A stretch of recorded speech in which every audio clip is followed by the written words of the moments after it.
Alright guys, starting chapter 6, section 5, we're going to be working on fractions, decimals, and percent. So being able to convert from any one of these to the other two or just to another one. So we're going to start with percents.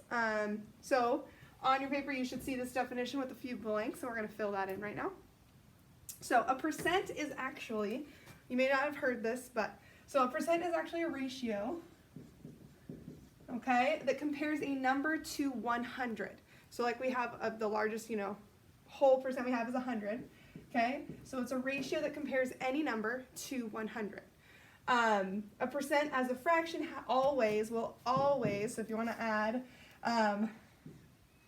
always, you can, you don't have to, okay?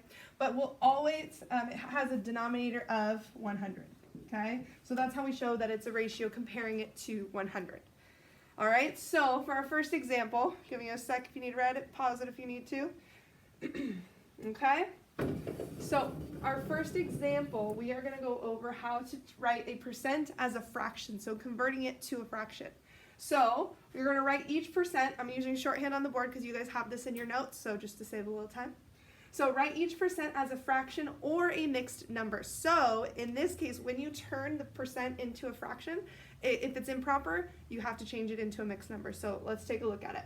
So you have these steps on your notes already, okay? So let's do 5% first. So remember, it's a ratio, or a percent as a fraction has 100 as its denominator. So basically all you're going to do to turn this into a fraction is take whatever percent it is and put it over 100. So write as a fraction with a denominator of 100. We just take our percent, which here we have 5, and we're putting it over 100. Okay, so you just turned a percent into a fraction. Pretty straightforward, right? All right, the next thing we have to do is simplify. So just like we've been doing, whenever you have a fraction that is not in simplest form, you need to put it in simplest form. So we've got 5 and 100. So based on your divisibility rules, okay, what number do we know both of these are divisible by? So I'm going to tell you it's not in simplest form, okay? We have 5 and 100. So think about what divisibility rule you can use, okay? Think about it. What number are both 5 and 100 divisible by? Take a look at 100's last number, which is a 0. And we have a 5. So if you thought 5, you are correct. So we divide them by 5. 5 divided by 5 is 1. And take a second, what is 100 divided by 5? Just take a couple seconds to think about it. Pause it if you need to. All right, so 100 divided by 5, you should have gotten 20, okay? And in this case, because our numerator is smaller than our denominator, we can't make it a mixed number. So you just turned 5% into a fraction. That's your answer. Now we're going to take it and do 125%. So just so as you will automatically know, whenever you have a percent that is higher than 100, so this is 125, even if it's 101, your fraction is going to be a mixed number. Okay, so if you, just so you know, if you ever have a percent larger than 100%, it's going to be a mixed number. Okay, so first things first, we're going to write it as a fraction as well. Same rule, writing it with a denominator of 100. We're taking the number and we're throwing it above 100. So it should be 125 over 100. Okay, so same thing, same first step. Next step. This is where we are reducing it. We are not making it a mixed number yet, but we are finding what two factors these have in common. So we have 125 and 100. Okay, there's actually, it's not super large, but there is a large number that they both have in common. So if you need to take a second to figure it out, pause the video. I'm going to give about 10 seconds, and then we're going to go over it. Again, if you need longer than 10 seconds, pause it.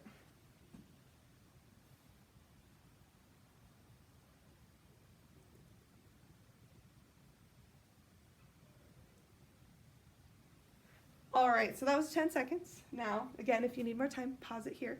But what you should have found that the greatest common factor between 125 and 100 is 25, okay? Also, you could do it bit by bit, 5 and 0, it's both divisible by 5, and you can just do piece by piece, like I said. But to save space, I'm just going to tell you guys the greatest common factor is 25. So 125 divided by 25, take a second. You can use a calculator if you need to. All right, so 125 divided by 5, I'm sorry, divided by 25 should be 5. I kind of gave it away earlier, right? So we've got 5, and then 100 divided by 25. Think of it like money in quarters. How many quarters does it take to make a dollar? You get 4. So we are left with 5/4. Now this step, because we have an improper fraction, meaning our numerator is larger than our denominator, okay? 5 is larger than 4. We are going to make it a mixed number. So we have to ask ourselves, how many times does 4 go into 5? Hopefully we said 1, right? So we have 1 whole. Now we need to figure out how many we had left over. So the difference between 4 and 5, again, you should get 1. So we had a remainder of 1. And remember, whenever we do a mixed number, we keep our denominator. So you should get 1 and 1/4. All right? So you guys just turned these percentages into fractions. Now, just like I've told you guys before, this section, the first step is new, but then the steps right past it are repeated. You guys have simplified fractions before. You guys have turned improper fractions into mixed numbers. So the only added step to this is turning a percent into a fraction. So if you guys can remember that, you'll be able to pick this up pretty quickly. All right? So we are going to do the practice problems on this video. They're at the bottom of this board, or they're also on your notes, okay? I want you to take a couple minutes, however long you need, pause this video, do the problems, and then unpause it to check your work, okay? Please, please, please, guys, pause the video, do the work on your own so that you know where you're at, okay? When you hit homework and then you submit your homework, I know where you're at, okay? Please, please, please try this by pausing the video, all right? So take the time, pause it, and then come back when you're ready for the answers.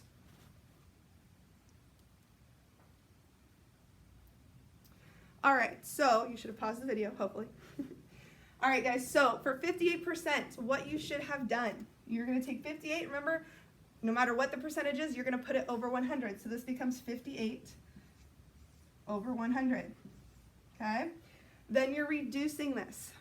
The greatest common factor between 58 and 100 is 2, all right? So if we divide 58 by 2, we get, excuse me, guys, 29 over 100. Now, at this point, you can't make it any smaller, so for A, if you got 29 over 100, you are correct, all right? For B, we have 72%. Again, we have to take it, put it over 100. All right, so we've got 72 over 100. Again, to save time, I'm going to tell you the greatest common factor was 4, okay? 72 divided by 4 is 18. Yeah, I got that. Had to double check myself, guys. All right, and 100 divided by 4 is 25. That is the smallest you can get it. So for B, if you got 18 over 25, you are correct. And then finally for C, you have 144. We're putting 144 over 100. Now we automatically know that this is going to be what? Because it's larger than 100%. If you say mixed number, you're right. All right, so we're going to reduce this. First we're going to reduce, and then we'll turn it into a mixed number. So if you're reducing, excuse me, the greatest common factor is going to be 4 again. So we automatically know the bottom we're going to get 25. And up top we are going to get 36. Okay? Now again, 36 over 25, 36 is larger, so we need to make this improper fraction into a mixed number. So 25 can go into 36 at least once. What's left over is 11, and so you should have 1 and 11 over 25. And 11 over 25 can't be reduced anymore. So make sure you check your work. If you missed something, you can rewind it, come back to it, all right? Next video, we're going to go over example 2.